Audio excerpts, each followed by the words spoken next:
Dr. C here. So now that you've done part one, all the experimental section, now we get to have fun and do some math. Okay, so let's look at our data sheets. So we should have numbers in all of these blanks here. So now we need to do the math. So the first part says M3 minus M2. So M3, M2, right there, do that. Next, for the mass of your cold, M2, M1. We have the M2 and the M1. So now we're gonna move over and start actually doing some calorimetry math. Okay, so here in our calorimetry math, it wants the final water temperature minus the hot. These numbers were over here in your previous data sheet. Here's your final, here's your hot, okay? Come back, here's your final again, but here's your cold. So go back to that other data sheet and get your cold, okay? So come over here, get your cold and your final.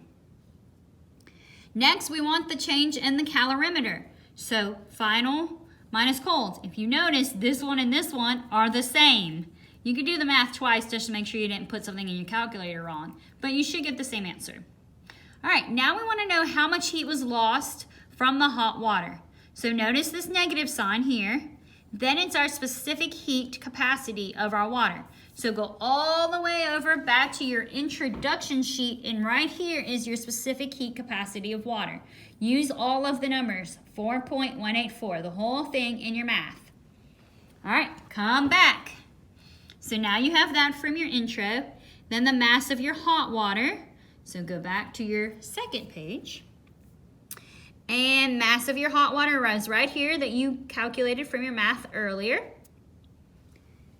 And then it's delta TH of your hot water, which was at the top of the page. So plug all that in, pay attention to signs, get your answer. Q of the cold water, remember that's that 4.184. Mass of your cold water, go back to your page. Mass of your cold water that you calculated earlier. And then delta T of your cold water, which you did up here at the top. Do that math, get your answer. Now we want to know how much heat was lost to our calorimeter. Remember, that was the goal. We wanted to figure this out so that we could do the rest and identify our metal.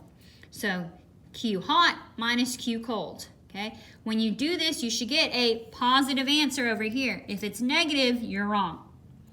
Next is the heat capacity of the calorimeter. Take this number, divide it by your delta T of your calorimeter, and do that math. Now, here's the help.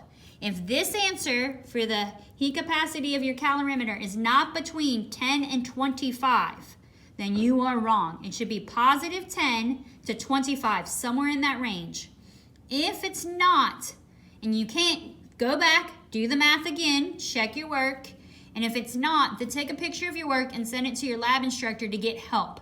Because otherwise, the rest of the experiment, part 2, is going to be wrong. So pause, do all the math, check it before you move on to the next video.